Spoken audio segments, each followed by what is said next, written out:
दोस्तों, काफ़ी लंबी गैरहाज़िरी के बाद मैं आज ये पैगाम या वीडियो दे रहा हूँ। उसकी वजह मुल्क के हालात थे। जब हमारे प्रधानमंत्री, गृह मंत्री, केंद्रीय कैबिनेट, उच्च ब्यूरोक्रेसी सब जैसे लगता है कि डिप्रेशन का शिकार हूँ, तो मैं तो बहरहाल एक आम नागरिक हूँ। सही बात यह है कि मेरी समझ नहीं आ रहा था कि मैं क्या कहूँ। जो हालात थे पिछले एक महीने से, कुछ दोस्त ये समझते होंगे और चंद एक ने फ़ोन भी किया कि कहीं कोई डील तो नहीं हो गई।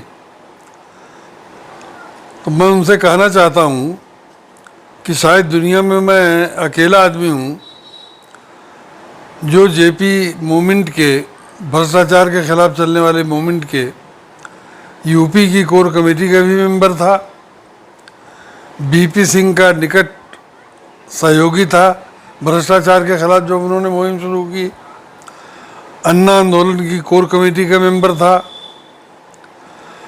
और इन सबसे बड़ी जो तहरीक चली सीए कानून के खिलाफ शाहीन बाग से शुरू हुई, जिसका कोई लीडर नहीं था, बिना किसी लीडर के अवाम निकल के आए कश्मीर से कन्याकुमारी तक।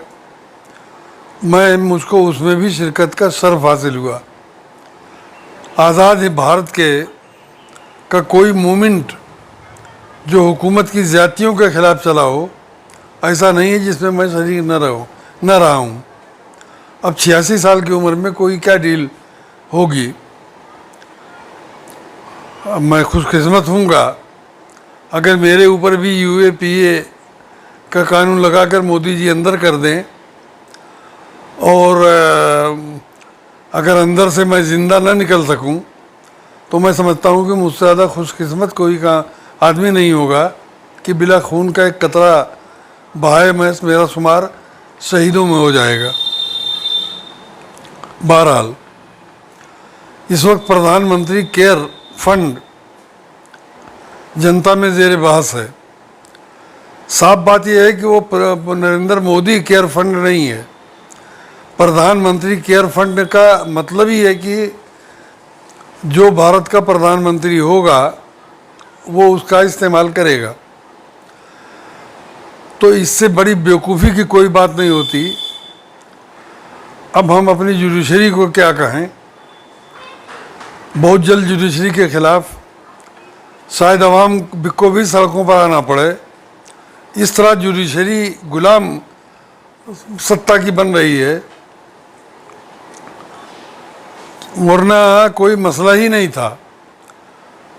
अगर 6 महीना पहले की जुडिशरी रही होती तो ये कोई मसला नहीं था। एक महीने में आदेश हो जाता कि प्रधानमंत्री केयर फंड, जिसमें सिर्फ प्रधानमंत्री से फ़ायदा उठाने वाले पूंजीपतियों का ही पैसा नहीं है चंदे में, बल्कि रेलवे और दूसरे विभागों के मंत्रियों ने भी अपने अपने विभाग से चंदा दिया है, जो बिल्कुल प्योर 100% जनता का पैसा है। तो जब जनता का पैसा है और जनता पर ही खर्च होना है, तो सीएजी से उसकी जांच बिल्कुल होनी चाहिए। और अगर ना होगा तो कहा जाएगा कि ये गबन है और ये सिर्फ वर्चुअल रैलियों, जनता को मूर्ख बनाने और विधायकों की मंडी में विधायकों के खरीद फरोख्त के लिए फंड बनाया गया है।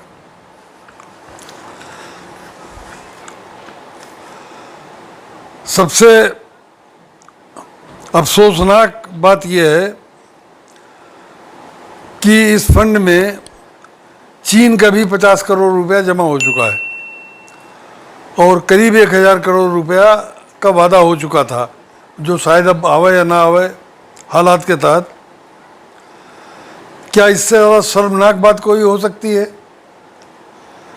कि हमारा प्रधानमंत्री चीन से पैसा ले? और इससे ज़्यादा शर्मनाक बात यह है कि जो आज मुख्य अपोजिशन अपने को कहती है कांग्रेस, वो भी अपने राज के ज़माने में चीन से और दुनिया भर से पैसा लेती रही है, चाहे वो ये प्रधानमंत्री केयर फंड हो या राजीव गांधी फाउंडेशन हो। ये सब पार्टी के फोरम हैं, ये कोई जनता की फलाह के लिए नहीं बने हैं। और ये ब्राह्मणवाद जिसकी जननी कांग्रेस है, जिसको जवान करने वाली कांग्रेस है, और बीजेपी आरएसएस के थ्रू ब्राह्मणवाद की झंडा बरदार है। ये उसका ख़ास बात है कि वो जनता को कीड़ों मकोड़ों से ज़्यादा ब्राह्मणवाद या मनुवाद कीड़ों मकोड़ों से ज़्यादा नहीं मानता। हजारों साल से उसने कीड़ों मकोड़ों के बराबर समझा है। तो इस हम्माम में जितनी नंगी भाजपा है, उससे ज़्यादा नंगी कांग्रेस है। अब अगर उस पैसे से वर्चुअल रैली होती है या विधायकों की मंडी में विधायकों की बोली लगा के उनको ख़रीदा जाता है, तो इससे बड़ी देश से कोई गद्दारी नहीं हो सकती। जनता उसमें ये कर सकती है कि जो विधायक, कोई ज़माना हो, कोई पार्टी हो, आज से तय कर लें कि जो विधायक सत्ता की तरफ टूट के जाता है, सत्ता चाहे जिसकी हो, उसको बिल्कुल समाज की तवायफ और रंडी मान के घोषित कर देना चाहिए और उसकी राजनीतिक ज़िंदगी जनता को ख़त्म करने का अधिकार है जब वो दोबारा चुनाव लड़ने जाएंगे। अभी बहुत जल्द मध्य प्रदेश में ये होना है और मेरी मध्य प्रदेश के सारे अवाम से अपील है कि मुल्क को बर्बाद करने से ज़्यादा बेहतर है कि जो 24 सीटों पर मध्य प्रदेश में चुनाव हो रहा है, उसमें इन रंडियों को बिल्कुल बेनकाब करके कुचल के फेंक दें ताकि वो कभी चुनाव लड़ने के लायक न रहें। एक ख़ास बात यह है कि दोनों में समझौता हो गया है, दोनों मनुवादी पार्टियों में, कि अवाम कांग्रेस का विकल्प भाजपा को और भाजपा का विकल्प कांग्रेस को मान ले। सवाल यह है कि जब विचारधारा में कोई फ़र्क नहीं है, जब मनुवाद ही दोनों की विचारधारा की बुनियाद है, तो विकल्प कैसे हो जाएंगे? दोनों पूरक हो सकते हैं एक दूसरे के। कांग्रेस भाजपा की पूरक हो सकती है, भाजपा से जो काम मनुवाद के हित में रह गया है वो कांग्रेस अगर आएगी तो पूरा करेगी। कांग्रेस ने भी अपने ज़माने में जब वो सत्ता में थी तो कई बार उसने विधायकों की मंडियां लगाईं। बर्दा फरोशी जो पुराने ज़माने में चलती थी, लड़कियों की मंडियां लगती थीं और उनमें ख़रीदार जाते थे, जिसको बर्दा फरोशी फारसी में है कहते थे। तो विधायकों की मंडियां कांग्रेस ने भी लगाई अपने ज़माने में, और भाजपा उससे ज़्यादा बेशर्मी के साथ, ये ओकल ब्राह्मणवाद है इसलिए उससे ज़्यादा बेशर्मी के साथ विधायकों की मंडियां लगा रही है। कि मध्य प्रदेश के लोग पूरे मुल्क पर एहसान करेंगे अगर सब की सारे ऐसे दल बदलुओं की ज़मानतें जब्त करा दें, तो शायद आगे हिम्मत ये खुद न कर सकें। मैं चेतावनी देता हूं जनता को कि इस मुल्क में जब जब मनुवाद का गलबा हुआ है तब तब ये मुल्क गुलाम हुआ है, इसलिए कि मनुवाद मुट्ठी भर लोगों के अलावा बाकी इंसानों को कीड़ों मकोड़ों से ज़्यादा की अहमियत नहीं देता। मनुवाद का खासा ये है कि अगर कोई गरीब आदमी की झोंपड़ी मिट्टी के मकान में तब्दील हो जाए तो उसकी छाती फटने लगती है, और अगर मिट्टी का मकान ईंट के मकान में बदल जाए तब तो इनको रात को नींद नहीं आती। ये सोच है मनुवाद की। तो इसमें दोनों पार्टियां एक दूसरे से बढ़कर हैं, दोनों में सिर्फ भाषा का फ़र्क है। वो समझती है, एक समझती है कि भाषा को नरम करके, फ़र्क ये है कि कांग्रेस मुसलमानों को तीर और तलवार से ज़ख्म लगाती है, ज़ख्म लगाने के बाद मरहम लेके पहुंच जाती है, और जिस आदमी ने ज़ख्म लगाया है उसको उसके ऊपर 10 दिन के लिए मामूली कार्रवाई करती है। और भाजपा तीर और तलवार से ज़ख्म नहीं लगाती, वो ज़बान से ज़ख्म लगाती है, ज़्यादा से ज़्यादा हाथ से पीटती है, मॉब लिंचिंग करा देती है कुछ लोगों की, और उसके बाद जो दूसरे भाजपाई हैं उस पर थोड़ा सा नमक छिड़क देते हैं ताकि दूसरा फरीक समझे कि मुसलमानों के असल दुश्मन ये है। ये फ़र्क है दोनों में, एक कत्ल करती है और एक सिर्फ गाली देती है। तो जो लोग ये कहते हैं कि कांग्रेस भाजपा का विकल्प हो सकती है, उनसे पूछना चाहिए कि क्या गाली का विकल्प गोली हो सकती है? भाजपा गाली है इंसानियत के लिए, तो कांग्रेस इंसानियत के लिए गोली है। जितने बड़े बड़े कत्लेआम हुए हैं, जितने जलील किया गया है दलितों को, जिस तरह उनका 22.5% का आरक्षण कांग्रेस के ज़माने में 10% नहीं पूरा होता हुआ, ये क्या कोई ऐसी बात है जिसको लोग नहीं जानते? दोनों की भाषा में फ़र्क है। कांग्रेस ने अपने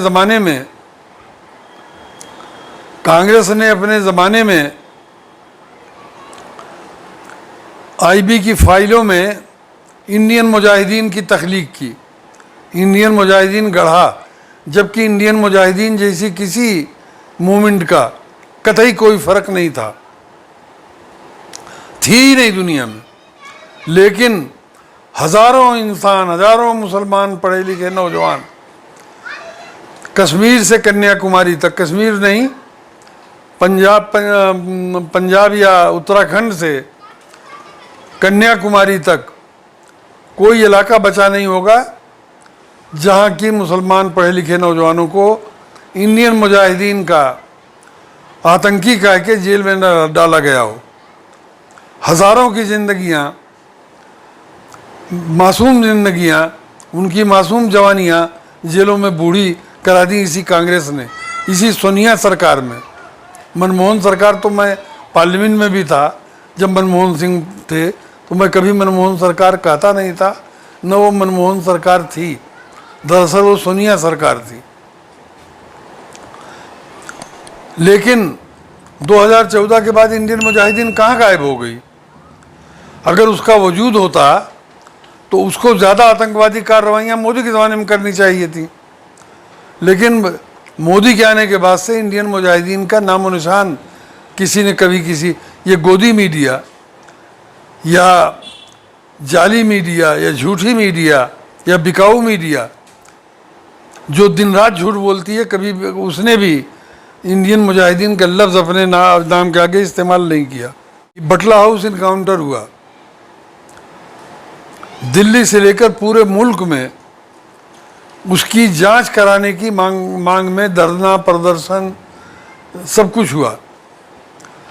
ये डिमांड नहीं थी कि किसी को पकड़ के फांसी पे लटका दो या किसी का फर्जी इनकाउंटर कर दो, सिर्फ जांच कराने की मांग थी। लेकिन उस मांग का जितना विरोध कांग्रेस करती थी, उसका 4 गुना ज़्यादा भाजपा करती थी, जबकि कोई भाजपाई उसमें जांच में दायरे में आने वाला नहीं था। अगर वो जांच हो जाती तो सोनिया के चेहरे से निकाब उठता और या फिर शिवराज पाटिल के। लेकिन आज भी अगर बटला हाउस का नाम ले लो, बटला हाउस का नाम लेकर भाजपा और आरएसएस के लोग टीवी में, ये गोदी मीडिया पर भी आज भी चहकते हैं। तो इसका मतलब है कि दोनों बिल्कुल एक हैं। मैं एक बात और कहता हूँ पूरी जिम्मेदारी के साथ, सोनिया राज के पूरा नेहरू के ज़माने से छोड़ दीजिए, सोनिया राज के 10 साल में ये भाजपा के विरोधी है ना, आरएसएस के विरोधी। अब तो राहुल गांधी सीधे सीधे आरएसएस पर हमला करते हैं, जबकि कांग्रेस ने अपनी हिस्ट्री में भाजपा का विरोध किया है, जनसंघ का विरोध किया है, कभी आरएसएस का नाम लेके विरोध नहीं किया। मैं इनसे कहता हूँ इसी राहुल गांधी का राज था जो सरकार के कानून को फाड़ के फेंक देता था और वो कानून बिना पास कराए ख़त्म हो जाता था। उसी राहुल गांधी के राज में इसकी जांच नरेंद्र मोदी बैठा हुए हैं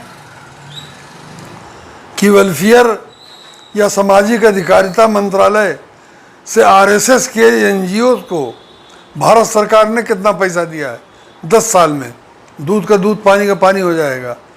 लेकिन नरेंद्र मोदी दिखाने के लिए कांग्रेस के विरोधी हों और कांग्रेस दिखाने के लिए आरएसएस का विरोध करती हो, ये नरेंद्र मोदी नहीं करेंगे।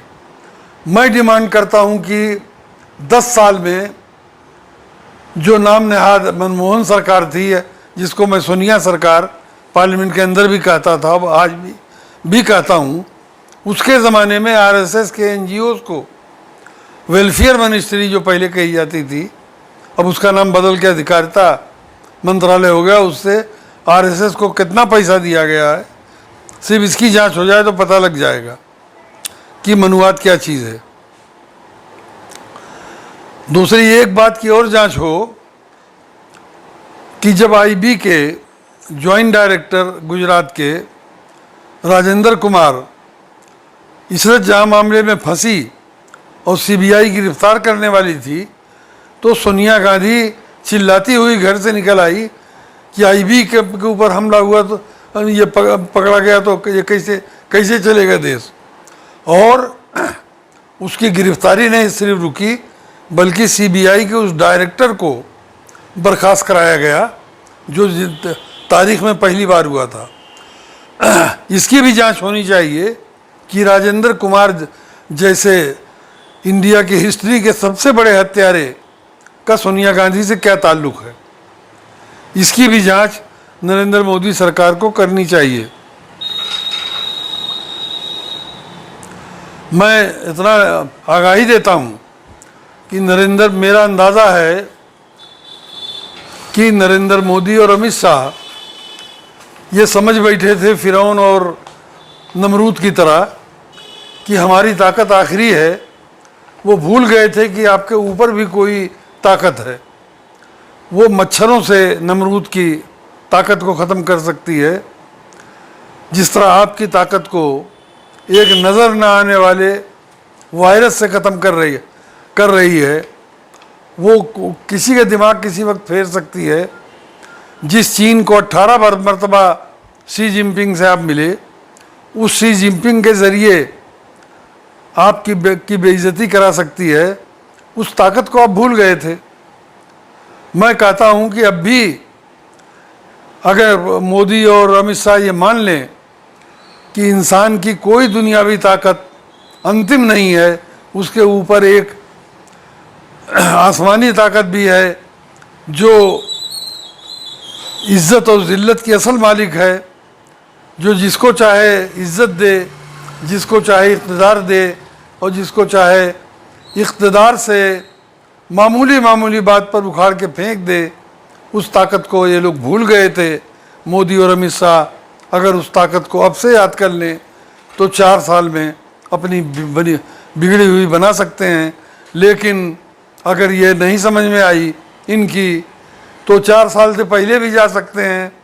4 साल के बाद तो जाना ईवीएम के बाप भी नहीं बचा सकते, चाहे ईवीएम की जगह कोई और मशीन लावें, चाहे चुनाव आयोग को भाजपा का वर्कर डिक्लेयर करके काम करावें, ये आ नहीं सकते दोबारा।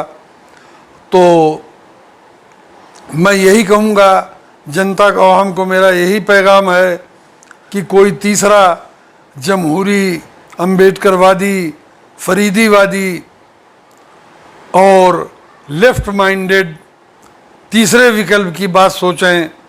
राज्यों की बात छोड़ दीजिए, राज्यों में जैसे चल रहा चलने दीजिए, लेकिन 4 साल के बाद जो मुल्क का चुनाव होने वाला है उसमें एक लेफ्ट माइंडेड अम्बेडकरवादी विचारधारा की, गरीबों की हितैषी और मनुवाद की विरोधी ताकत को विकल्प बनाएं। कांग्रेस और भाजपा एक दूसरे के पूरक हैं, ये विकल्प हो ही नहीं सकते। शुक्रिया।